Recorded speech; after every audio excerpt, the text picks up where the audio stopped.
طی چند روز است که کارمندان مرکز نظارت دولتی سانیتری اپیدمیولوژی ناحیه شهرنو در نقطه خوراک عموم، آشخانه، نانپزخانه، نقطه‌های سودا، داروخانه، مؤسسه‌های تعلیمی، نقطه‌های صنعتی، مغازه و آشخانه‌های بازار مرکزی ناحیه ریدهای مشترک می‌گذرانند. در همه مؤسسه‌های طبابتی و پروفیلاکتیکی ناحیه متخصصان ساحه سنجش سانیتری و اپیدمیولوژی گزارده، همچنین عاید به نگهداری محصولات خوراک، اجرای کمبودهای جای داشته به شخصان مسئول امرنامه و آگاهینامه داده شد.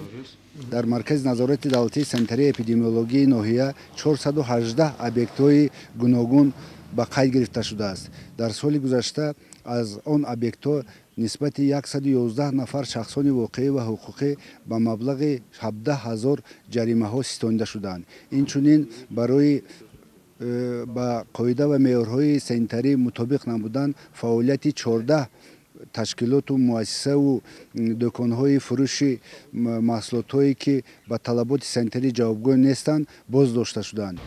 محتوای پیام سرور دولت که تحلیل عمیق دستاوردهای دوران استقلالیت کشور و برنامه مکمل فعالیت برای تمام قشرهای جامعه تاجیکستان بود، برای کارمندان ساحه تندرستی ناحیه شهرنو نیز دستوری عمل گشت.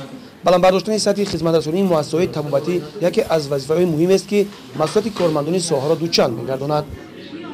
دستور سپارش های جناب عالی را سر مشق کار فعالیت خود میدانه و وابسته به دستور سپارش های جناب عالی کوشش به خرج میدهیم که هرچی بیشتر سطح بهبودی ساحه تندرستی را بهتر سازیم و بلندناکی، معرفتناکی زنان جامعه را بلند برداریم و بهر بهتر گرداندن کمک اولیه طبی کوشش خود را به خرج می‌دهیم.